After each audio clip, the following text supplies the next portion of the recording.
Hello everyone, welcome to my channel. I'm Newt Grundy, and today I have a very exciting Pauper deck tech for you. Dragon Tribal has finally come to Pauper thanks to Baldur's Gate, and it is such a blast to play. This is a deck that I personally brewed and playtested myself, and I'm just very excited to show you. Let's not waste any more time. Let's take the initiative and let's dive right in. All right, so first let's talk about tribal payoffs. What benefits are we going to get from limiting ourselves to only playing dragons? So first we have Draconic Roar, a 2-mana instant, deals 3 damage to a creature. If we reveal a dragon or we control a dragon as we cast it, we can also deal 3 damage to that creature's controller. This is just really great aggressive value, our go-to removal spell of the deck. And next from Baldur's Gate, we have Draconic Lore, a 6-mana instant, draw 3 cards, except that it costs 2 less to cast if we control a dragon.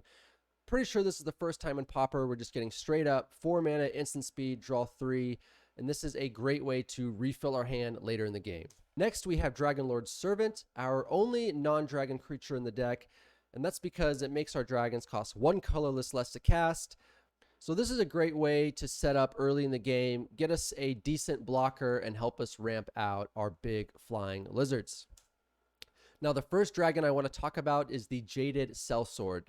This is a 4/3 for 4 mana that when it enters the battlefield, if mana from a treasure was spent to cast it, it gains first strike and haste until end of turn. So if we can consistently get treasure tokens out on turn 2, then we can ramp into the Sellsword on turn 3, 4 power, swinging at our opponent's face right away. This is a very aggressive start, and we want to be able to consistently get this aggressive start. The first way we have of achieving that is the Young Red Dragon, or more aptly, its instant side, Bathed in Gold. So we can cast this as a 2-mana instant, create a treasure, it goes into exile, and then later we can cast it for its creature side, which is a pretty decent win condition as well. Next, we have Elemental Masterpiece. This is very similar to Young Red Dragon in that it can either be a win condition later on or help us get a treasure earlier on, preferably on turn 2. Except, unlike Young Red Dragon, we can't do both. We can only do either. And the benefit, though, is that it's going to give us much bigger bodies, and 2 of them, in fact, if we choose to use it as a win condition in the late game.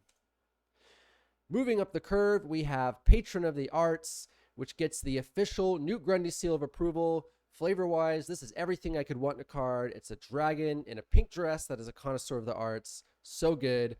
Utility-wise, it's actually really good for our deck, really good creature to curve into. It's a 3/1 for 3, and when it enters or dies, it gives us a treasure token. And then we also have the Rapacious Dragon, a 3/3 flyer for 5 mana that when it enters, it creates 2 treasure tokens. So definitely very similar to Patron of the Arts, except we're getting evasion, and we're also getting those 2 treasures right off the bat. So next we have the Stirring Bard, a 0/4 for 4 mana with Defender. When it enters, we take the initiative, and we can tap it to give target creature menace and haste until end of turn.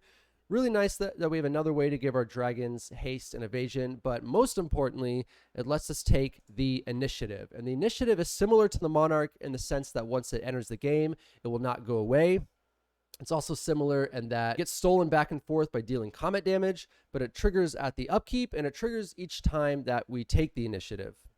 And every time that we take the initiative or at our upkeep, we can venture through Undercity. And Undercity is a very fun, very powerful dungeon. Lets us ramp mana, lets us have card advantage, create tokens, speed up our win condition. So we want to keep the initiative as much as we can because we want to venture through this as fast as possible. And so we also play a full play set of Avenging Hunter. This is our green dragon of the deck, a 5/4 for 5 mana with trample, and when it enters, you take the initiative. So lets us steal it back upon ETB, but also has trample, so it can easily steal it back that way if our opponent takes it. Lastly, for our creatures, we have 2 copies of Fang Dragon. This is a 7 mana, 6/3 flyer, but it also can be cast as a 2-mana sorcery, the Forktail Sweep, which deals 1 damage to each creature you don't control. So very similar to Young Red Dragon, where we can use it as a non-creature spell early on and a win condition later.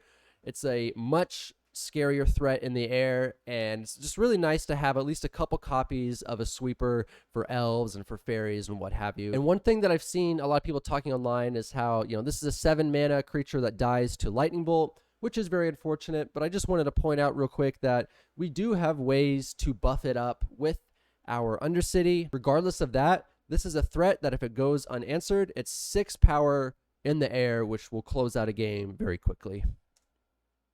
Mana base, very simple, very straightforward, 20 mountains. I would recommend not messing around with this. We really want to get these dragons out as fast as we can since they're so costly. Moving on to the mana base, we have just straight up 20 mountains, nothing fancy here. I would really recommend not deviating from this mana base. It's very important that we can ramp into our big dragons very quickly, and we don't need to play anything else as far as getting other colors because we have plenty of ways of making treasure tokens which can give us any color of mana that we need. Now, moving on to the sideboard, we have another new exciting card from Baldur's Gate, Breath Weapon, a 3-mana instant that deals 2 damage to each non-dragon creature. If you're familiar at all with Pauper, then you certainly know about Fiery Cannonade, and now Dragons has their very own one-sided sweeper. So sweet. Next, we have 2 copies of Magma Spray. This might seem a little untraditional for a sideboard option, but I really like it for the current meta because we have decks that are really dominant right now that are based around looping creatures from the grave, like Familiars and like Mogwarts, and this is very nice for just ending that loop.